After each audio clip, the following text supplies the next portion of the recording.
Welcome. I'm Riley Karsh. I'm Tovah Copan. We are thrilled to bring you the We Go Boldly podcast.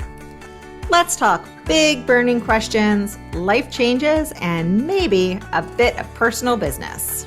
Let's be bold and brave together. Are you ready? I am. Here comes the show.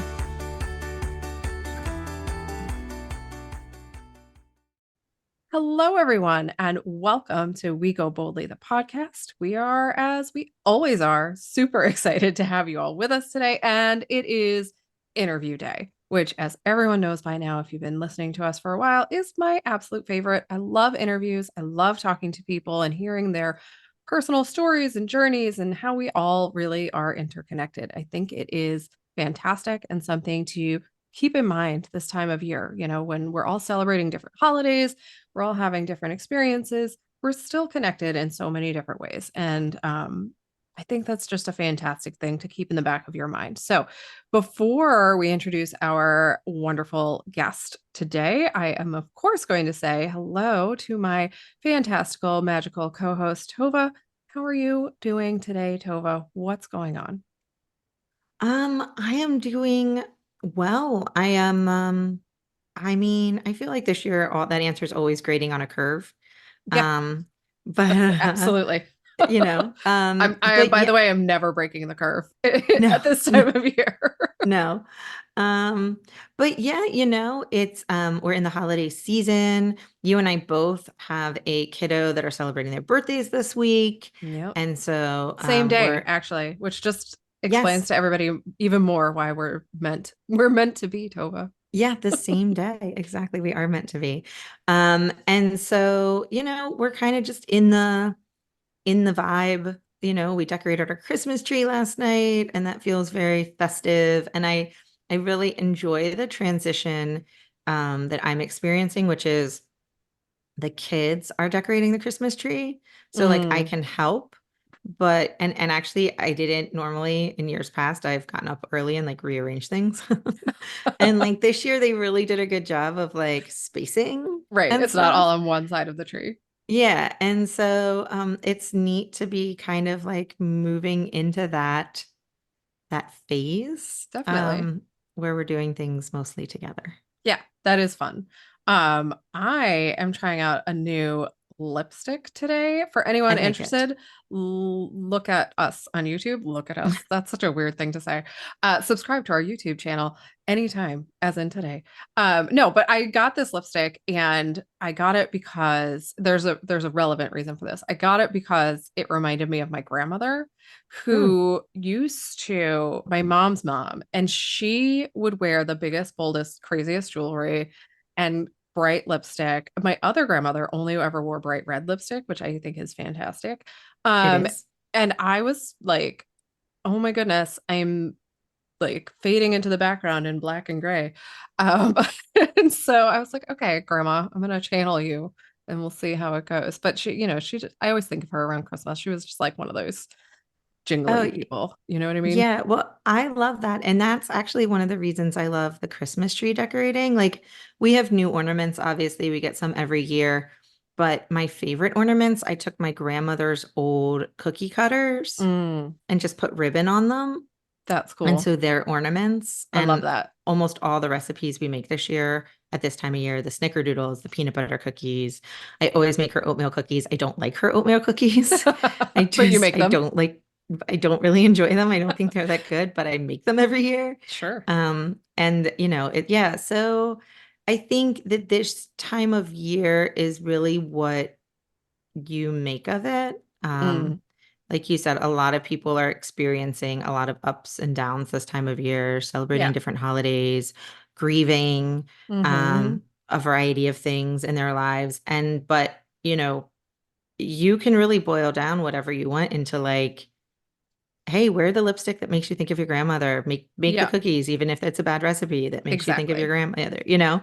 Trying to So find we talk about this all the time, trying to find the joy in the little things, even amidst, like lots of crazy things are happening in the world and, it can be a really hard time. But finding these joyful moments, I think, is key to our question of the season, which is how is your heart? yeah. And key to how we sort of support our heart in moving forward.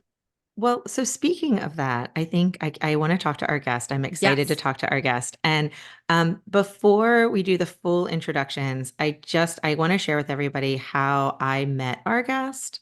So over the summer, as everybody knows, when I was diagnosed with breast cancer, I was diagnosed, and then it was like, okay, you've been diagnosed, but you're not going to meet with your surgeon for 3 weeks.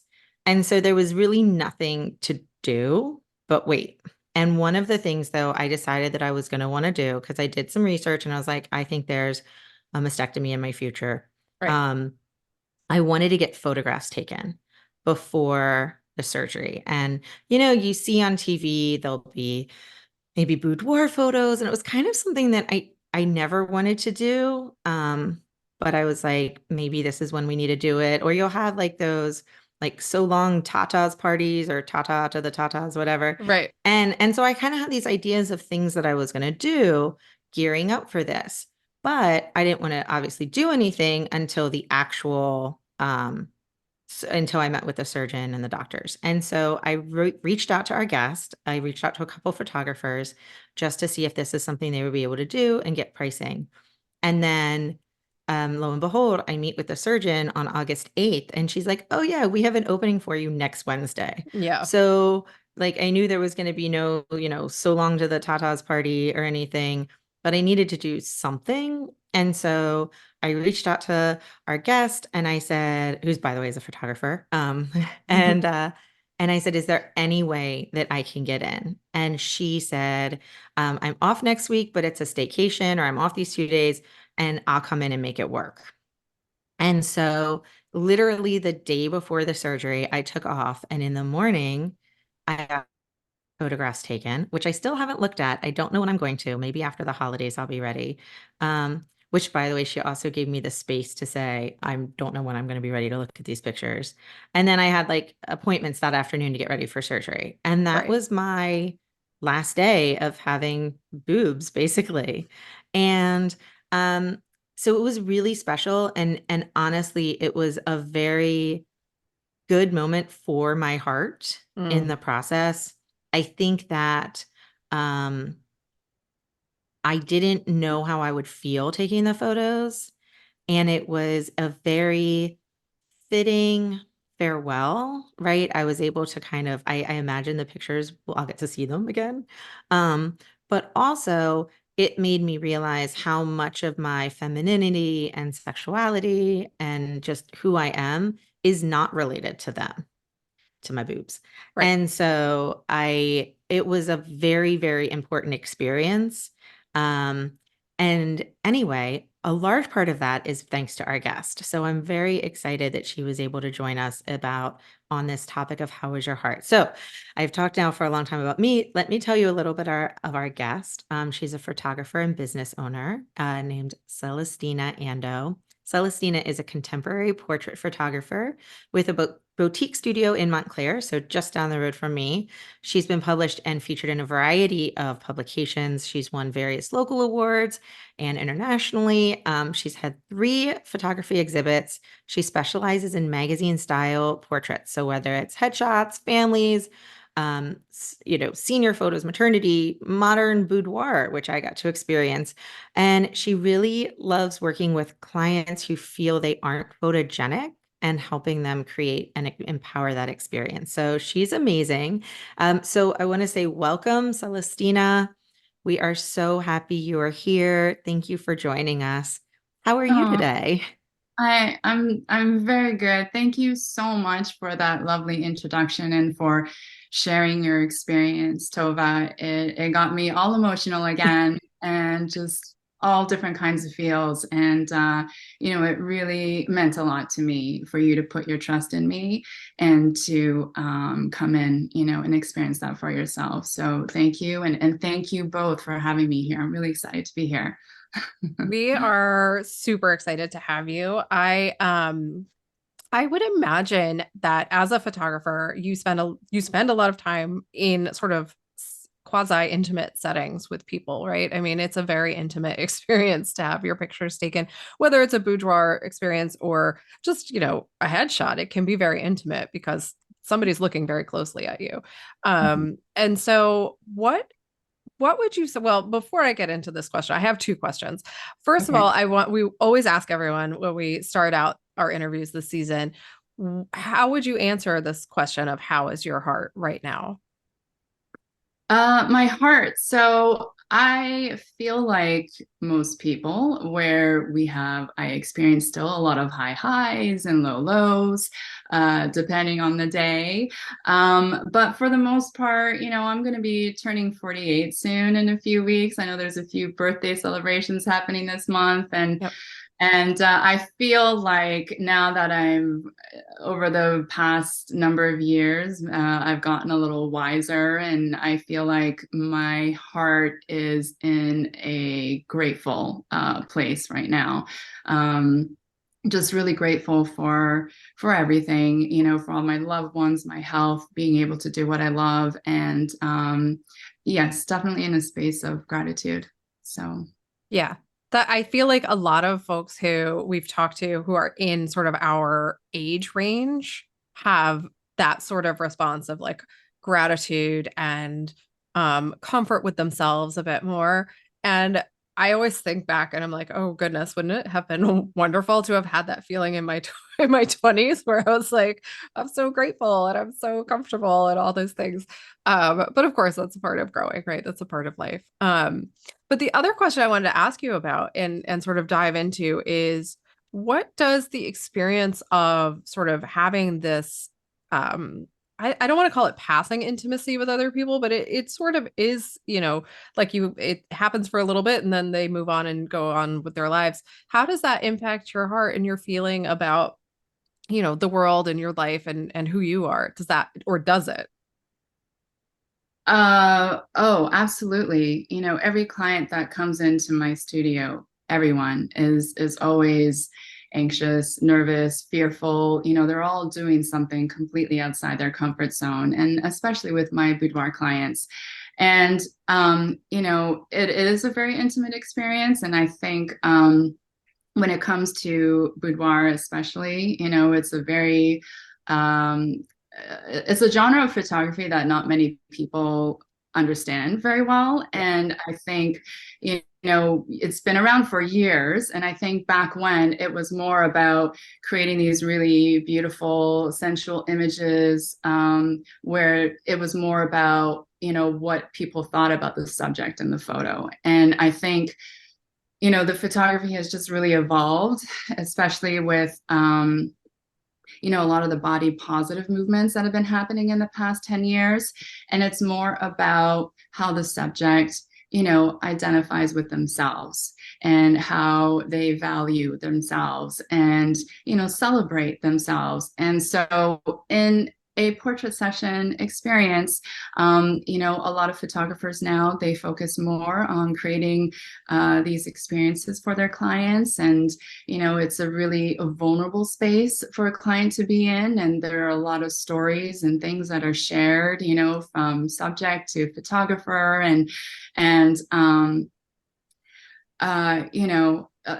a vulnerable experience, and it's an opportunity for the subject to just kind of reconnect and discover their beauty and their power and their confidence. And when they see their images, when Tovah will see her images, it will be another experience of being able to see yourself in a whole different light, and it's just a beautiful keepsake for my clients to be able to hold on to and also look at, as a reminder of how they felt and how they should feel, kind of going forward. So sorry, I think I went off on a tangent, No, but no, no, No. that's fantastic. That's Well, exactly the point. and I'll just add, and I know, Riley, I know you have a question and I don't have a question, so I'll defer to you momentarily, but I'll just add that anyone who's listening, I highly recommend the experience. You don't have to have like a big surgery coming up that's going to change your body. Right. Um, and when I first went into it, I was like, I just want one photo. Like, I just want one photo. And afterwards, I was like, nope, I want the album. I want the whole album. I want to be able to look at all these photos. And I also realized that once I get farther along in my process with reconstruction, I want to do it again after reconstruction, like once I'm quote, like finished or whatever, to have that experience again. But I think that it is something that could benefit. I don't know how men feel, but any woman could benefit from the experience. And there doesn't have to be a wedding coming up or a big date or anything. If you have the time and the income, like do it, because it was a really powerful experience for me. Yeah, I absolutely agree with you, Tova. I mean, I am personally am terrified to do it, but that's exactly why I should, right? Like allowing yourself to get in that sort of vulnerable headspace with another individual, another human is transformative to our journey in becoming, more whole, more authentic people. So I do want to ask a little bit more about this how is your heart concept. And I'm sure Celestina, you're used to people being like, "Hey, how are you? What's going on?" Right? Like we all get those questions all day long. And often people don't want the actual answer, right? They just want to know that you're existing and they're existing and you go along your way. So what do you think when you hear the question, how is your heart versus how are you? Like, how does it make you feel? Does it bring you back to any parts of your life? How, like, what does that impact have on you? Um, I've definitely never had anyone ask me, how is your heart? Mm-hmm. And, we're always feeling different emotions day to day, different times of the day. So I think, my heart has been on this really, interesting journey because I've had a lot of different life transitions, in personal and career. And some were more tumultuous and, chaotic at times, and sometimes more peaceful. And so, if you asked me that question, maybe 5, 6 years ago, I would have answered it quite differently. Yep. But it's, it, I just, yes, especially with me being a little older and wiser, I think I'm just really trying my best, to just manage my heart and, and take care of myself. So it's in a much better place. Yes. What does that look like for you? What does taking care of your heart mean to you?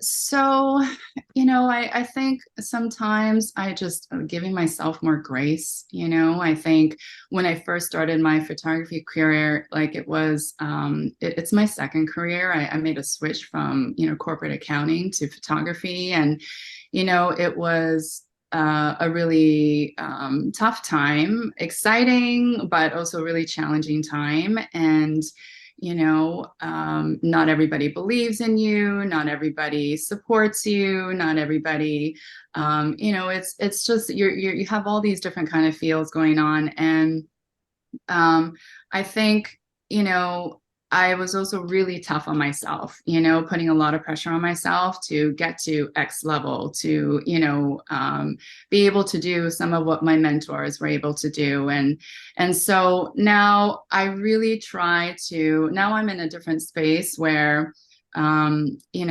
it's just, okay, I don't need to be all the way up here. I want to do things differently my way.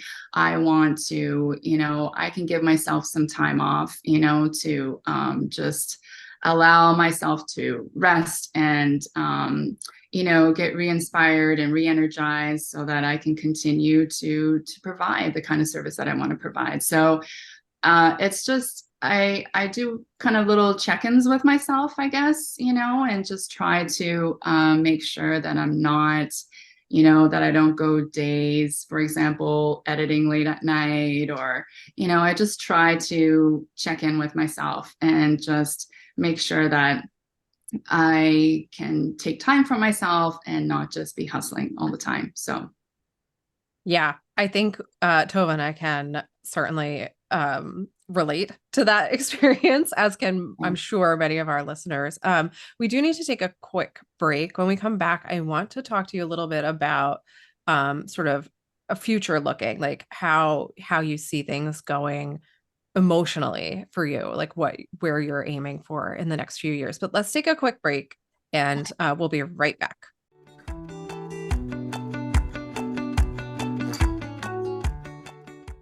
Hey, Tova, you know what I love? Coffee, definitions, uninterrupted reading time. Okay, all of those things are true, but I also love maps. As in Siri, take me to the beach. Yeah. Also, as in, who am I really and who do I want to be? Yeah, I figured that's what you meant, but I also have the beach on my mind. So, Well, we were talking about things we love, so that definitely makes sense. But the map I was thinking about is our Defining You course. yes, we put together defining you as a way to map where you are and how you want to live your life. So true. So many people struggle to find their purpose in a busy and noisy world. That's why we made Defining You, our course meant to guide you to creating your own mission statement. And there's good news. You can get it now on teachable.com. Find the link on our website at goboldlyinitiative.com/courses, or check out the link on our Instagram bio at Go Boldly Together. We can't wait to see you there. Now, let's head back to the show.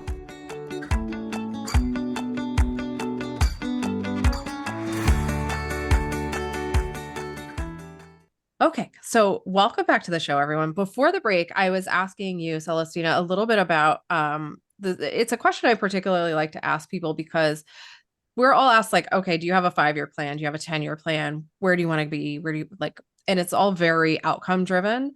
I'm curious though to know what sort of you would like to feel in 10 years. What emotion are you hoping to sort of have be your overarching feeling about you, yourself, your life, your work, whatever makes the most sense to you? My long-term goal with my heart, I think I just want to feel at peace. I just want to feel happy. And I don't know, maybe that's not really the most interesting response, but I just, I've been on this journey where, pursuing a career that, was right for me at the time, but not anymore. And now pursuing a second career and just the hustle. It's been, I'm very self-competitive and very much a workaholic, and I'm sure many can relate to just having to multitask life, and so I hope that in 10 years, as I get older, that things slow down a little bit and I can be a little bit more at peace and not be worrying so much.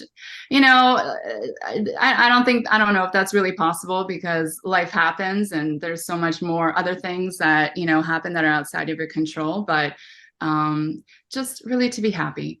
That's really my ultimate goal. Yeah. So first of all, Riley and I can 100% relate. And it's really hard when you have a job that you love what you're doing. Cause it's like, no, but I can stay up and edit photos because I love looking at this. And like, you're like, oh no, I need to sleep. Sleep is important. But you've mentioned a couple times, and I know we talked about it during the shoot, that you transitioned from this corporate accounting career to photography. And one of the questions that we love to learn from people is how do you make decisions? Like, how did you make that decision then? Was it your head making the decision? Was it your heart? Are they the same thing to you, or a combination? Like, how did you make that decision? And then how do you make decisions now? So I guess depending on the decision, sometimes I make decisions with my head, sometimes with my heart. I've done that a lot in my personal life in my younger years. But I think with a lot of big life decisions, for me personally, my head and my heart have to both be on the same page. Like maybe I think with my transition from corporate accounting to photography, I was definitely leading more with my heart, but my mind was constantly analyzing, okay, what are the pros and cons? Do I really think I can do this? What's my plan? I was on a 5-year plan, and so eventually my head, was catching up, and I think I got to a place where I was like, okay, I'm good with this decision. So for big decisions, I like to think that I think with both my head and my heart, and once I make the decision, I just don't regret it, and I just kind of move forward. Mm-hmm. I want to circle back real quickly to when you talked about how you want to feel in the future. Because I think you said something about it not being very interesting, but I find it fascinating because almost everyone we ask the question wants the same things, right? They want to feel content, peaceful, happy, and all of those things. And then they all wonder, well, is that really possible? And I think it is personally. But I'm a hopeful person.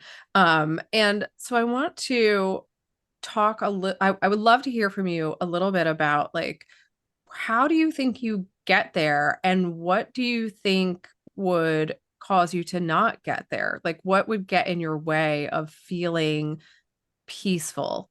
And part of why I want to know this is because I think it's important to think it through for all of us, but also like there are ways in which we, Tova and I, as coaches and people in this industry, can help other people get to that place. And I'm always curious to understand kind of where people are coming from that they're concerned they can't do it for whatever reason. Right. I think a lot of those that are not comfortable with that are coming more from a place of fear. And for me, I wouldn't say that I'm a big risk taker, but I'm a calculated risk taker.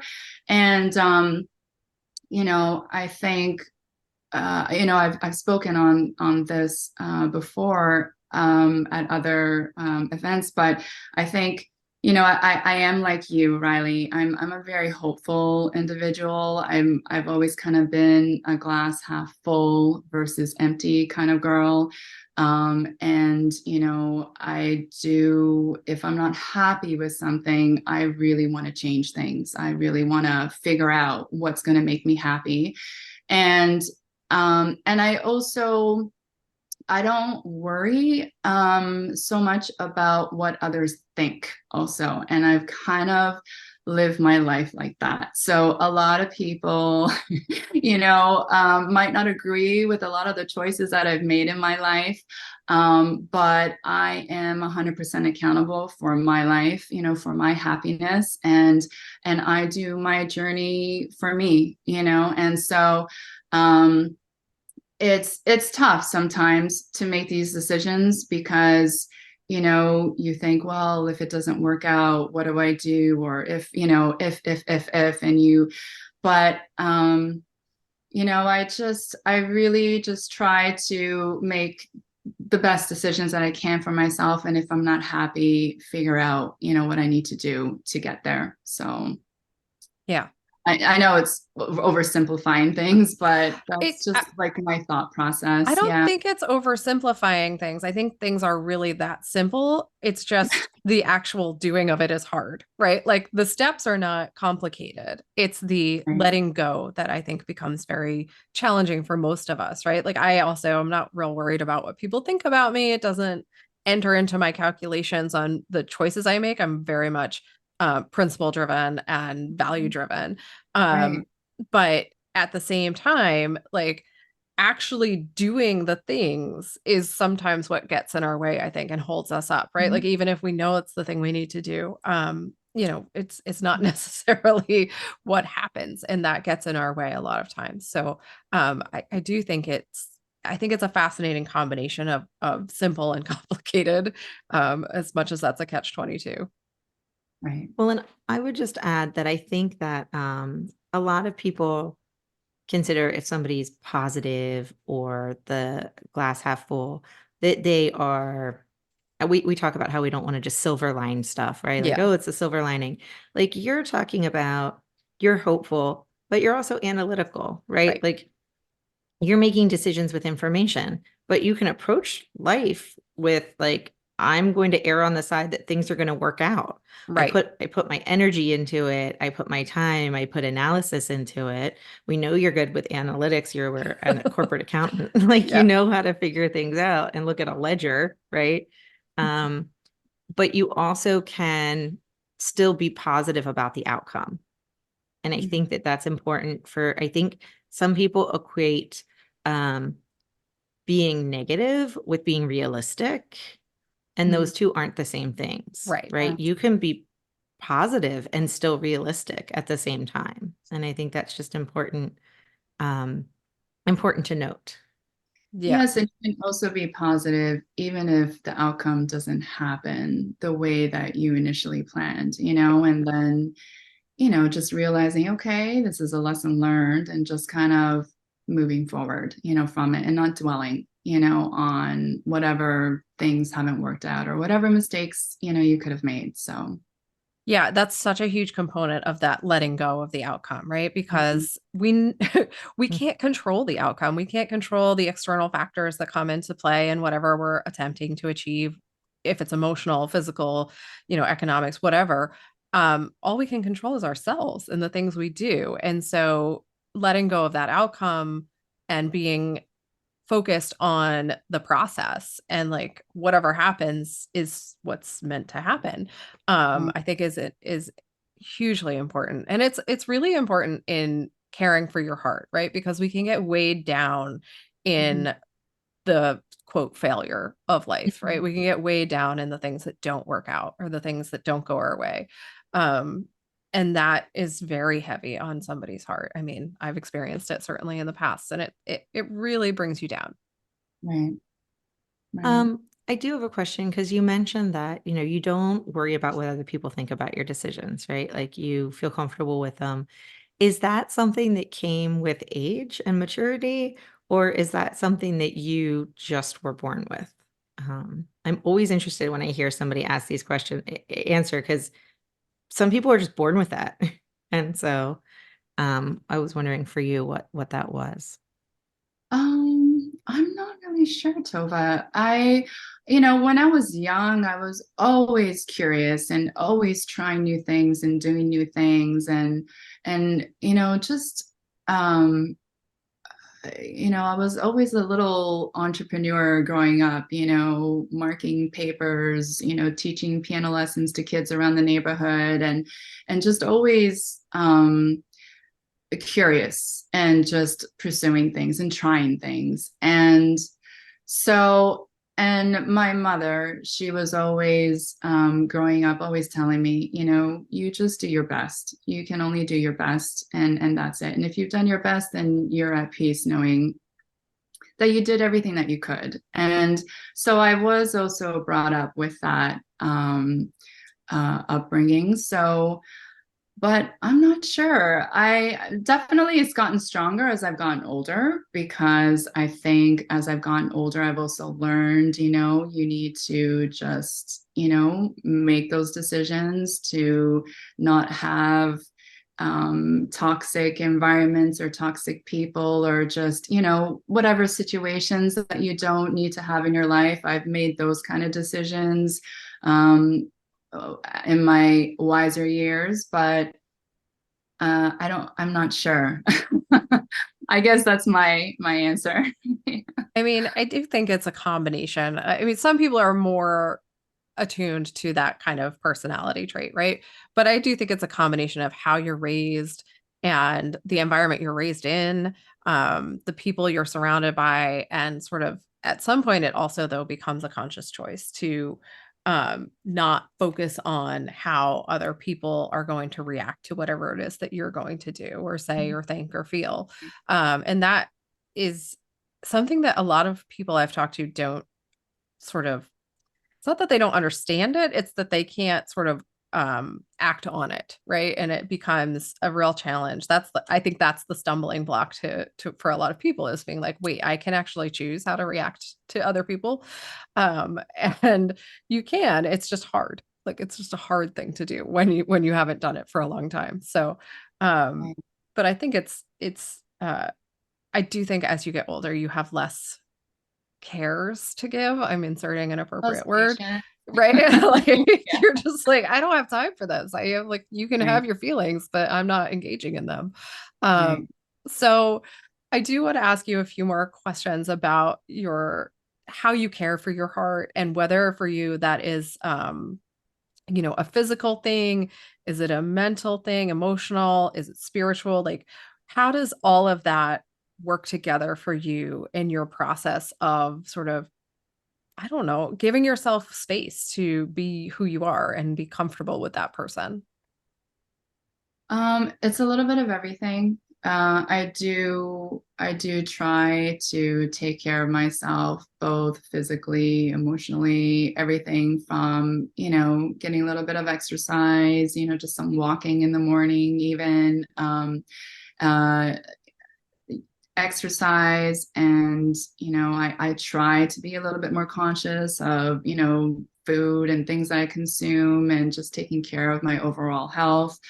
Um, Emotionally, absolutely. I think I really try to, uh, as much as possible, just try to balance. Like maybe I might be working late at night, 3 days in a row, but then, I'll be like, okay, I need to take the morning off and just give myself some time, to just, um, yeah, like relax and give myself some time to recover from all that. And so I just try to stay in tune with myself, and uh, like, for example, I had just gone back from vacation, but I had a shoot and I ended up pulling my back in a shoot Oh no. and I could not walk.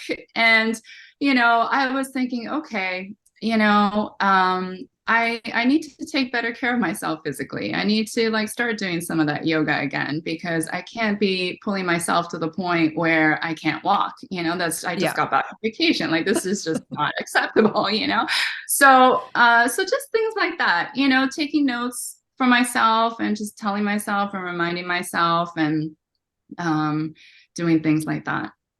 Yeah, I Yes. think I turned my head and hurt my neck, like because Mm-hmm. that apparently is a thing in my life now. And at that point I was like, okay, so it's time to start doing yoga again because I have to be able to look to the right. Like I can't just not turn my head. So yeah, I got back to doing my yoga and my stretching and stuff, and that obviously made a big difference. But it's funny how our I don't know, our bodies will tell us if we're paying attention. Obviously, that was like a big red flag, but like there are smaller, less painful experiences that we have that let us know, like, hey, you haven't acknowledged your body in a while, or you haven't paid attention to your emotional well-being in, however long. Um, and it really, it requires paying a little bit closer attention to our inner voice and our the inner workings of our spirit and what's happening with ourselves on a day-to-day basis. Right. I do have one question because we are going to be talking about this concept, I think, next week, maybe, which is this concept of, and you mentioned the word balance. Mm, And we are talking about the difference between balance and harmony in our lives. And it sounds like you're very in tune to pay attention, like, okay, I need this time, or I have a vacation planned. And right. there are things throughout the week, whether it's journaling or an app on your phone that reminds you, or like I have a gratitude app, for example, or just things that you build into your life. And I'm asking a lot for people who maybe aren't as in tune with their emotional state.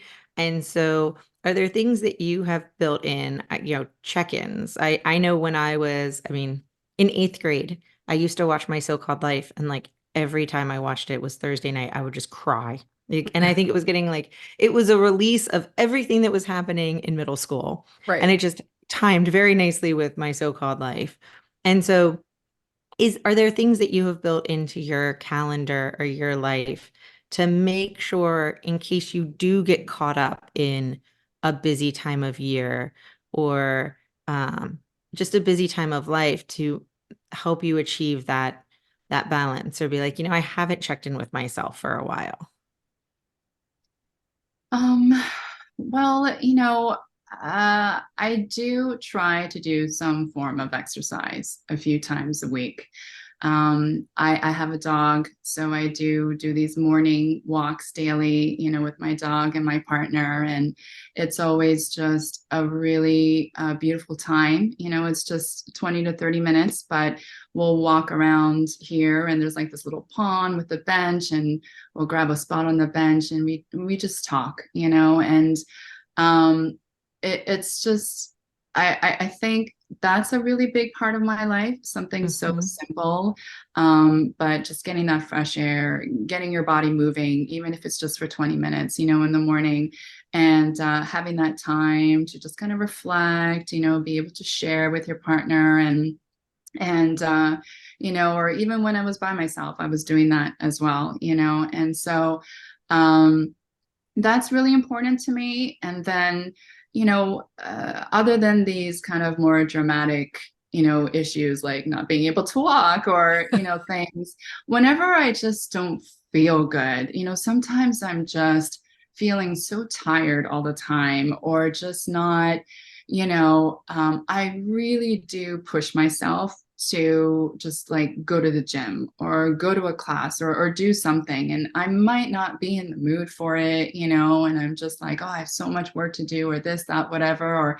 But I'll just, even if it's just to go to the gym and walk on the treadmill for 20 minutes, and then afterwards, you do feel that immediate, like, the benefit of just, oh wow, like you feel like all these toxins, have been released, and you're just Yes. moving a little better and your body feels better. And so I just I push myself. I really just, push myself to try and do these things, and just kind of get myself back on track. So yeah.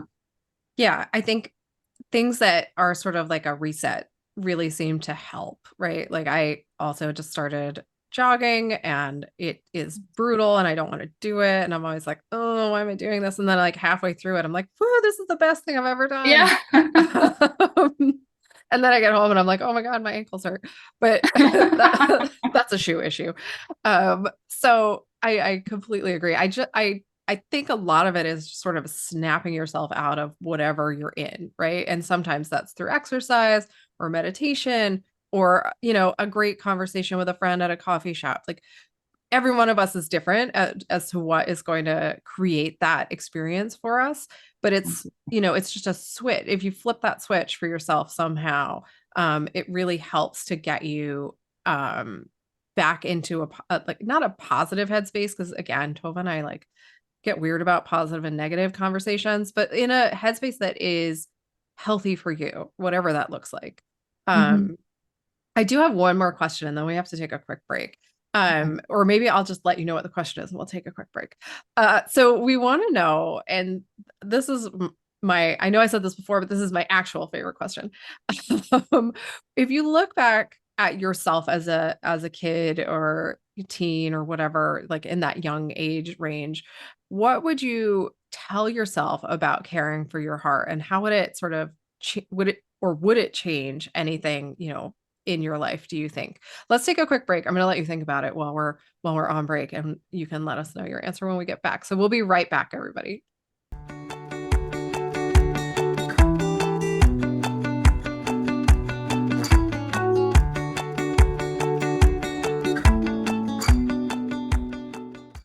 Know what I really love to do? Take baths, go for walks, read, drink margaritas, hike. Yeah, not what I was referring to. We're recording a commercial right now. I do, but I'm thinking outside the box, being adaptable. As I was saying, what I love to do is host our live monthly workshops. Oh, right. That's what we were talking about. Me too. They are a lot of fun to put together and host every month. And we can bring margaritas, so Join us for live conversation as we get a bit deeper into topics near and dear to our hearts. We go through everything from self care to setting boundaries. we share coaching tips, practical advice, and take questions from the audience. It's a whole lot of fun. Sign up for our newsletter today at goboldlyinitiative.com/contact to make sure you hear about all the upcoming Go Boldly workshops. You definitely don't want to miss out. Now, back to that show. All right, welcome back. And before the break, I was asking you to talk to us a little bit about, essentially advice you'd give your younger self, but specifically to how to care for your heart throughout, those formative years. And then as we age, right? Like, what would you tell yourself about it? Like what I would tell myself, like Yeah. my younger self. Yep. Um, I don't know. I would tell her that everything's gonna be okay. Yeah. I, as in my younger years and growing up, and I grew up in an Asian discipline household, and it was always trying to do our best, be our best, and I also put a lot of pressure on myself, at a young age, and always but I have to say that I also enjoyed it. I think, I tell people when it comes to my career, I think I enjoyed myself reaching for my goal of where I achieved, with my corporate accounting career more than actually when I got there. When I got there, that's when I realized I wasn't happy. But getting there and just, earning the progression, the promotions, and building, like, that was something that I enjoyed. So, as and I think everybody also handles stress very differently as well. And not that I'm saying that I handled stress well, but I think it really motivated me, to push forward. And so, but just being able to tell myself that everything's going to be okay, and to just do your best. That's probably what I would say to myself. Yeah. Yeah. I think that yeah, it's interesting that you say that because as someone who like loved law school but did not like being a lawyer, it's interesting in hindsight when you're like, oh, it really is about the journey, not the destination. Like Yes. that's a great bumper sticker tagline, but it's actually true. It's actually accurate. Yes. And I want to go back really quickly to something because it's funny when you were talking about how you care for your heart, and Riley, you pinged on the, going to the gym and kind of doing a reset. And what I was thinking was, I was thinking about the everyday ritual that you have of walking your dog. And I Mhm. would imagine that that is also a daily check-in if you're more tired than you were the day before. If you get to the end of the week and you're like, I'm not feeling inspired this week. I'm not focusing enough on what I want to be focusing on. So I think both are so important. And I know, Riley, you highlighted the reset, but I really focused. And for me, it's still reminiscent of looking back on the pandemic and when all of my daily rituals were taken away. And that's when I realized how important they were to me. Um, so I think both having both, it's both are so important, right? It's like not waiting for the vacation to feel better, but also having the vacation because it's healthy, it's great to look forward to. It feels good and exciting and hopeful, but then also having something in your life where every day you're like, oh, okay, I feel really good today. That's great. This was a great walk. Or man, it was hard to get out of bed this morning and get walking with the dog. Yeah. Absolutely. Absolutely. It's definitely a really important 20 minutes of my day where I can just reflect, plan, think about, and just tune in to myself, and just see what's going on in my head. And so some people like to journal and write. I just like to kind of be in my own thoughts, whether I'm walking by myself or with my partner and sharing. And it's a really important part of my day. Absolutely. Yeah. That was that was a really good point, Tova. I do think it's the combination, right, of having the rituals and having those, sudden resets that sometimes we need. Um, I know for myself, when I fall out of my rituals, I get confused. Like things just don't make sense most of the time. And I have loads of them. And I think an interesting fact is that most of us don't even realize we have rituals. Yeah. Like I don't know that before I started this journey with Utova that I would have called my 10 minutes in the morning of like making and putting together my coffee and sitting down and doing like this pattern of behavior a ritual. I never would have been like, that's a ritual and it helps my day be better. But it is. And there are more obvious ones like meditate or do yoga, but the smaller things kind of sneak up on us sometimes and become super important for our own sort of sanity. We do Yeah. have to, I think, wrap up a little bit, Tova. Maybe we move on to our fun Yes. rapid questions. Are we ready for that? Let's do Uh, it. okay, so there are rules which I don't love, and I say this every time I get to do them because I'm not allowed to ask you any follow-up questions, even though I will have a million in my head. So we're going to ask you 5 quick questions. Just answer whatever comes to mind. Um, there is no right or wrong and no pressure. These are our way of helping people get to know you in your day-to-day life. So our first question is, what do you do when you first get up in the morning? When I first get up in my morning, I do look at my phone. I look at my calendar for the day because my day is different every day. Mm-hmm. So, I need to just and especially with all the brain fog that I've been experiencing, I need to just make sure, okay, my day starts at 8 or at 10 or, Right. I check my phone and then as we've been talking, I do my morning walks. Yep. So Excellent. Okay. Question number 2. What is your favorite movie? So I don't have one favorite movie. I really love movies in all different genres, but I think if anything, I probably lean towards kind of like the musical style movies. Like I just saw La La Land again recently. I think it's such an excellent film and Grease and Dirty Dancing, all those classics. I could watch those over and over and over again. Yeah. So Oh my God. I was just talking about Dirty Dancing with somebody. I can't remember So who, was but it was I. so It's weird. And it always wasn't time. you, Tova. It It's wasn't always you. timely. Yeah. yes, yes, yes. Okay. Number 3. What is on your nightstand? Nothing exciting. It's just my essentials. Just kind of all my devices and the charging stations, and that's pretty much it. Sorry. No, I'm envious of your cleanly nightstand. Oh, Um, mine is not clean. Okay, number 4. Who is at the top of your playlist right now?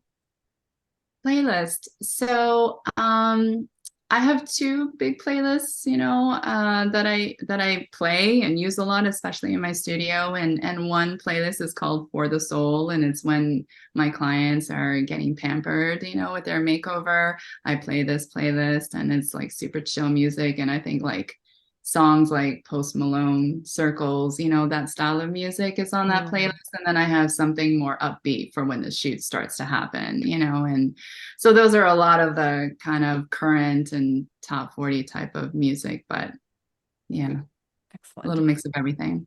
All right, our last question. This is a harder one. What is the best piece of advice you've ever received? Okay. I had someone tell me, do one thing a day that scares you.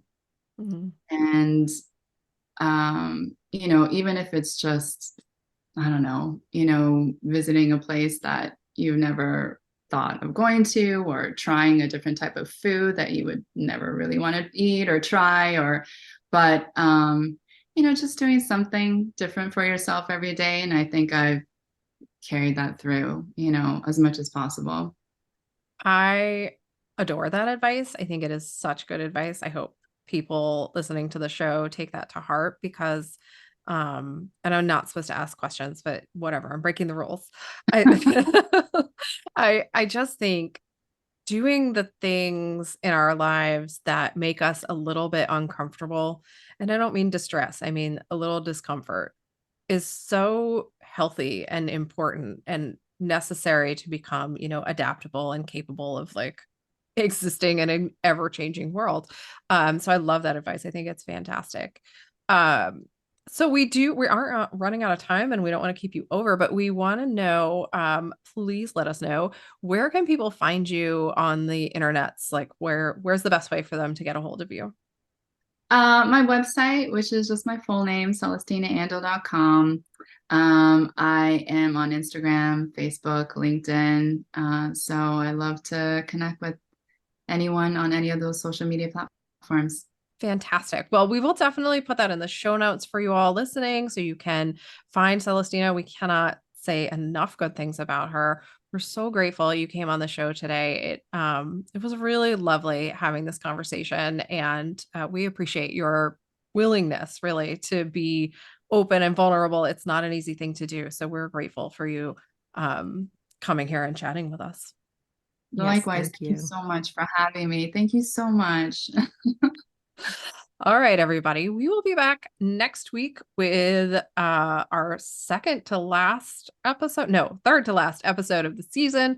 Until then, try something you're a little scared to do this week. Take Celestina's advice. It is good stuff. And we will talk to you all next week. Thanks, everyone. Thanks so much for listening to We Go Boldly podcast. We know you're busy and we love spending time with you. If you enjoyed this week's episode, let us know. Head to Apple Podcasts right now to rate and review our show. While you're there, be sure to click that subscribe button. Want more us time? Follow us on all the socials at Go Boldly Together. Want even more us time? As in all the coaching pizzazz. Find us at goboldlyinitiative.com for all the info. We will be back with more excitement, research, and deep thoughts next week. Until then, keep on being the bold, brave, amazing people we know you already are.